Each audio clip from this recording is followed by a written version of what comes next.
Here's a question for you.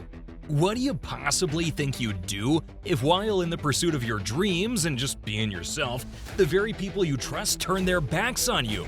There's no denying that would hurt pretty deeply.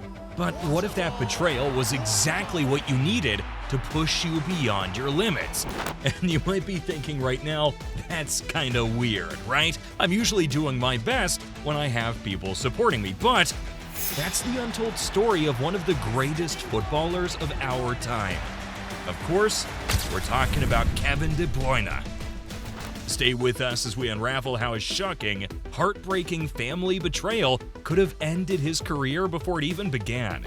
This isn't just another story about football, it's a revelation of resilience and the power of the human spirit. So stay put, because this is a journey you absolutely don't want to miss.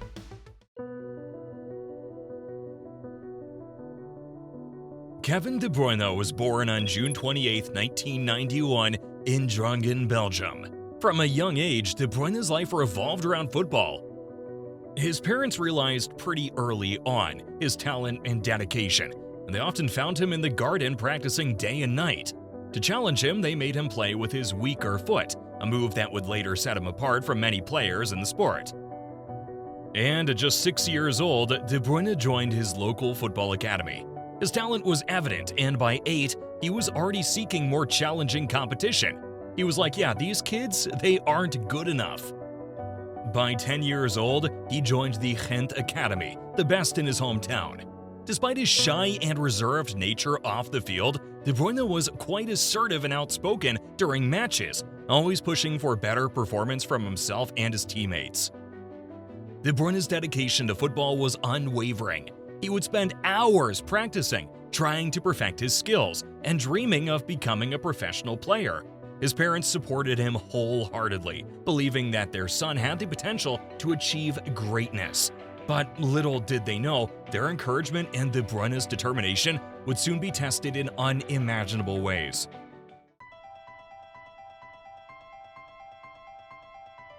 At 14, Kevin took a significant step in his football journey by moving to the Ghent Academy, 150 kilometers away from his home. This basically meant leaving his family behind and living with a foster family arranged by the club. Initially, things seemed perfect. De Bruyne was excelling in school and on the field, and he felt at home with his foster family. But here's the thing. After a successful year, everything changed. He returned home for the summer, expecting to go back to his foster family afterward. Instead, he walked into his house to find his mother crying. She delivered devastating news. The foster family doesn't want you to come back. They say you're too quiet and difficult to interact with. De Bruyne was shattered. No one had told him that there was a problem. He tried his best to fit in, keeping to himself and focusing on football. This rejection was a massive blow. Not only did he feel abandoned, but the club also started seeing him as a problem. They decided not to find him another foster family. Instead, they sent him to a boarding house for troubled kids. Living in a boarding house for troubled kids was a harsh reality for De Bruyne. The environment was tough, and he felt out of place. However, instead of letting this defeat him, he turned his pain into fuel. He promised himself that he would make it to the first team within 2 months. And that might seem like a pretty lofty goal, but he was serious. This guy, he was not messing around. And back at Ghent, Kevin trained with incredible intensity, filled with a fire that couldn't be extinguished. Then, one Friday night, everything changed. De Bruyne came off the bench in the second half of a youth match and scored 5 goals in 1 half. His performance was undeniable. He was quickly moved up to the first team for good reason, fulfilling his promise faster than anyone expected. News of De Bruyne's talent spread, and soon the foster family tried to mend fences, claiming it was all a misunderstanding. Yeah, of course they did. De Bruyne obviously wasn't having it. He told them, "You threw me in the garbage. Now I'm doing well and you want me back?" This experience became a pivotal moment in his life, driving him to want to succeed more at all cost. De Bruyne's relentless pursuit of success paid off. he trained harder than ever, determined to prove his worth. His teammates and coaches began to notice his extraordinary talent and dedication. It didn't take long before he became a regular on the first team, showcasing his skills and making a name for himself in the world of football.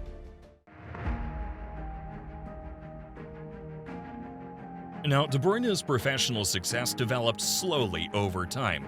It wasn't a sudden thing.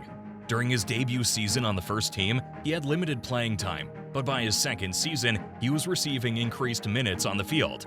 In the third season, he had a major influence, scoring 5 goals and assisting with 16, which was instrumental in Henk's third league title win. His impressive displays also led to his selection for the Belgian national team, where he carried on showcasing his skills. By the age of 19, his teammates, such as Vincent Kompany, already considered him one of the top performers on the team. Even with his early accomplishments, De Bruyne stayed dedicated and concentrated on enhancing his skills. He didn't give up, he kept pushing. And guys, that really matters. De Bruyne's journey to stardom wasn't without obstacles. He encountered strong rivalry, serious practice sessions, and continued stress to excel. But nevertheless, his determination and commitment remained steadfast. It's obvious that his previous challenges had influenced him to the player he was evolving into, and utilized each obstacle as motivation to continue moving ahead. It wasn't an easy time, but he pushed forward.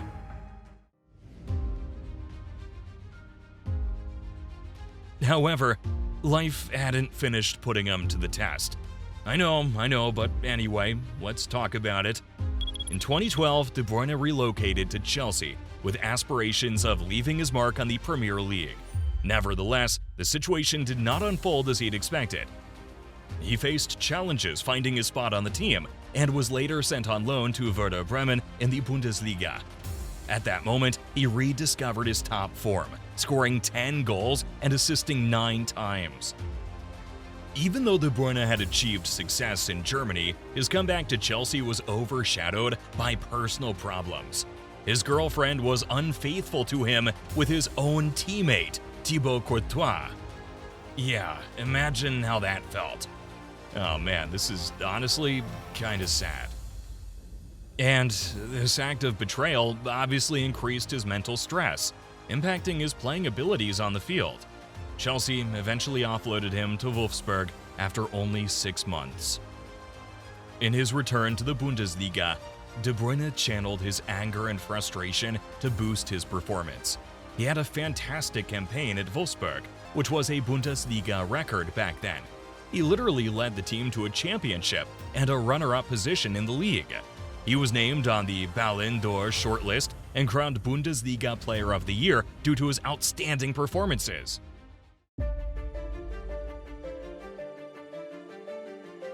During this time, De Bruyne also found stability in his personal life. He met his future wife, and their relationship helped him regain his confidence and happiness. His success at Wolfsburg caught the attention of Manchester City, who signed him for a then-club record fee of 76 million euros.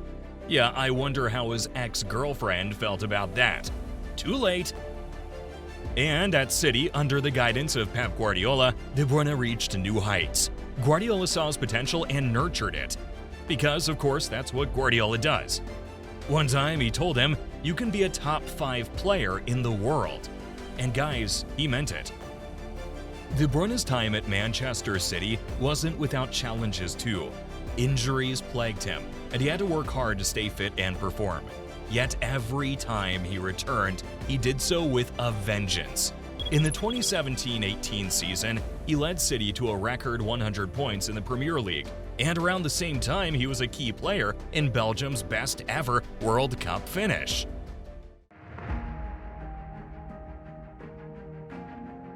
Despite missing out on individual accolades like the Ballon d'Or due to various reasons, De Bruyne continued to excel.